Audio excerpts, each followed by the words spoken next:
Welcome, welcome. So, I just finished recording an introduction to tarot and to the history of tarot. And when I finished, I was in a rush because I didn't want to stop telling information, but I knew it was getting really long. And turns out it was getting really long. It is 40 minutes of information and talking.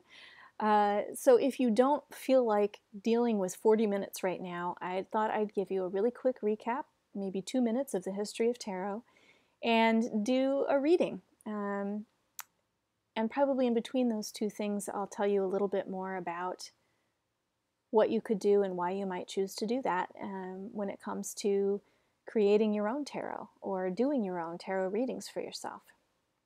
Certainly, we all have free will, and the point of this is not to tell somebody what to do. It is to provide yet another insight or perspective as they make their own choices. So tarot, the information that I have suggests that tarot, we can actually physically track it back to 1300 with documents that exist in the world, in old books and that sort of thing.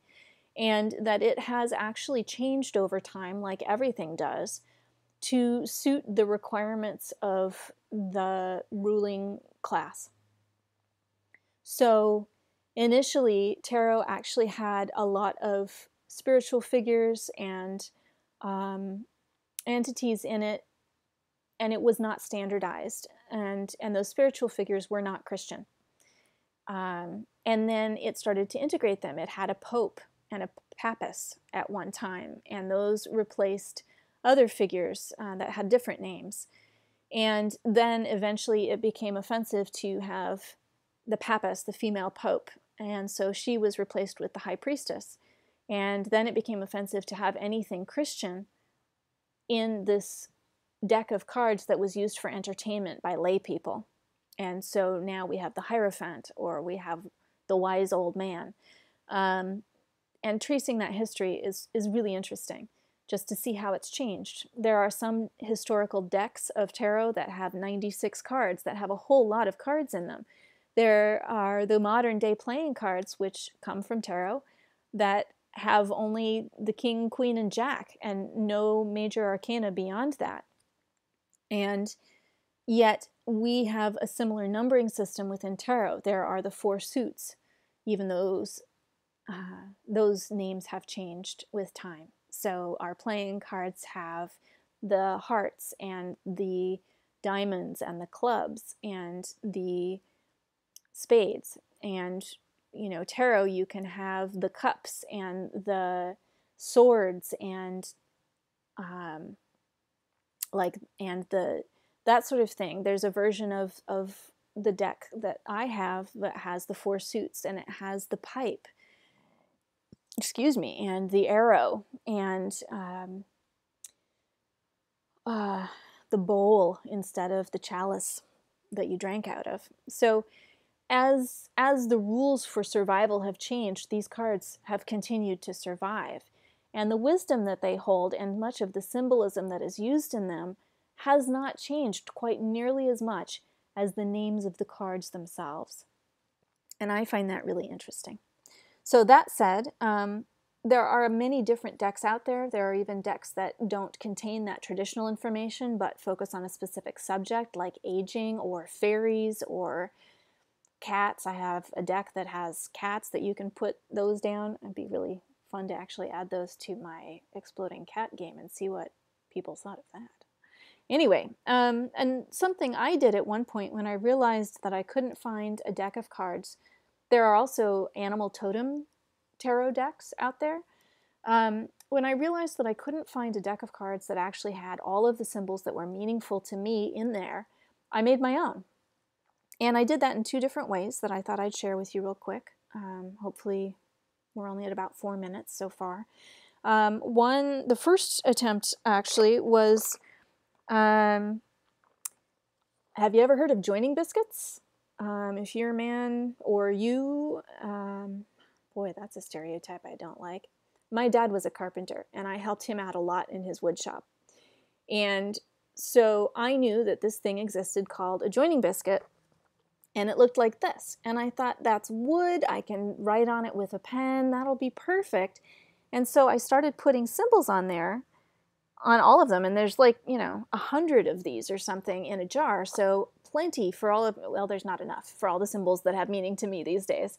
But I just pulled 2, and I found it really interesting because the first one that I pulled is holly, and you can see I drew a little picture of holly leaves and the little berries on there, and I wrote it out just in case I couldn't tell what I'd drawn. Well, the second one that I drew out of my little thing here was oak. And this is actually the runic symbol for oak. Or actually, I don't think it's runes. I think this is the Celtic rune symbol for oak. So it's a druidic symbol, not the runes as we think of them, which is a completely different version of reading tarot, basically. Or tarot is a version of runes, who knows? But anyway, I thought it was interesting that these came from 2 completely different symbolism books or drawings, and yet in our traditions and our history, they are paired together in what we know about old traditions, because the oak usually had the holly growing on it, and so holly that grew on oak was often considered more sacred, and druids, for example, would use their sickles to cut the holly off of the oak, and there was a whole lot of symbolism going on between those 2 and how related they were. And even in specific rituals and rites back in various traditions. I also love the oak tree because its symbolism includes as above, so below. It includes the idea that what happens in one plane of awareness is mirrored and is equally happening in another plane of awareness. So, for example, the roots of the tree and the branches of the tree often reach out a similar distance from the trunk of the tree, even though one is flowing through dirt and one is flowing through air. And that's something that I find very important to remember, because it is so easy for us to only nurture what we see, what's right in front of us. And we forget how important the other thing is to our basic survival. If the tree doesn't have roots, it's not going to live very long. It can't survive the heavy storms. But if it doesn't have branches and leaves, then it can't collect the sunlight. It can't grow. And it's amazing how interrelated and necessary both of those parts are to the survival of the whole. So the things that we can't see, that are hidden from us, are so very, very important in our survival, and important for us to nurture and honor and appreciate. And yet the things that stretch way out above us, all of those beliefs and thoughts that we carry with us in our heads and in the air, those are important too. And sometimes they're easier to see or easier to focus on or easier to worry about. And so we stress about those in a really unhealthy way, and we focus entirely up there, and you get stuck in your head. And that's not really very wholesome. It's not a very solid way to grow if you don't have a healthy foundation of a physical well-being in your body, for example, or knowing how to budget healthily so that you can maintain basic security in your life while you go and have these beautiful ideas and create these beautiful, beautiful dreams in the real world. And everything has its season. You know, the leaves fall. The tree hibernates. The leaves grow out again new ideas, new possibilities. So with that said, I also would like to share with you just very quickly, I was talking with somebody about the idea of sharing some tarot on this channel, and they know me as a story quilter and wanted to know if I'd ever thought about quilting tarot, and I did. But not the traditional tarot, just again, symbols that were important to me, but I never finished them, so I think I only have 1 or 2 of them actually sewn down, but I thought I'd share pictures just really quick of 1 or 2. So, for example, here's this. This has a fire a hearth or a sacred altar. It has all of the stories that create our lives and our understandings of the world and of our earth and of our own being here on earth. And it's got also the herbs and the nurturing and the healing and the collection of all these good things that we're going to enjoy for a long time in our lives. So that for me was very much about the foundation of things, and also as above, so below, the spiritual truth and the earthly truth. And I don't intend to tell you what to believe. That really is your business, and I want to honor what you believe. I'm just sharing a little bit about me. I think that was my call to end this. Something went and rang, but anyway, here's one more. I think I'll end on this one. This one is, the stars from the sky, or the stars from the American flag, and it's also the wolf, and it's a fairly traditional Native American depiction of a wolf. I can't tell you if it comes from a specific tribe or if it's actually just a stereotype. And it's also these beautiful clouds. And to me, this talked about the isolation of PTSD.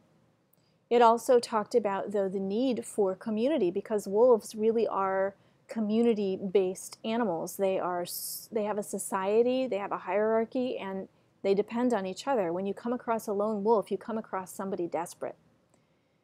And I think that there is a lot of parallel between that truth in the animal kingdom and that truth in the human animal kingdom of right here in America, for example. There's also in here a lot about loyalty and a lot about tradition and a lot about, where do our understandings of these things come from? And how much do we think about them, and how much do we simply react? Or assume that no one else thinks the way we do, or assume that we are isolated and alone. And I don't think that's true. There are too many stars in the sky for us to be alone. And in fact, I mirrored that separate belief, sort of the reverse, on the back, with a cup of tea and a wise friend and some roses that have bloomed beautifully and fully and are now becoming that incredibly fragrant sort of older version that has so much wisdom to impart and so much healing and beauty that can happen when we simply share a cup of coffee or a cup of tea with a good friend or a wise old soul who can help us understand and hear the old stories, or hear our stories, the new stories, and not feel so alone and not feel stuck or not feel lost. Not let our fear and our anxiety and our overwhelm and our trauma control us anymore. So that said, I'm sure this reading, this vlog is getting fairly long as well, and blessings on your journey. Thank you for sharing this conversation with me, and I look forward to talking with you again. Be well.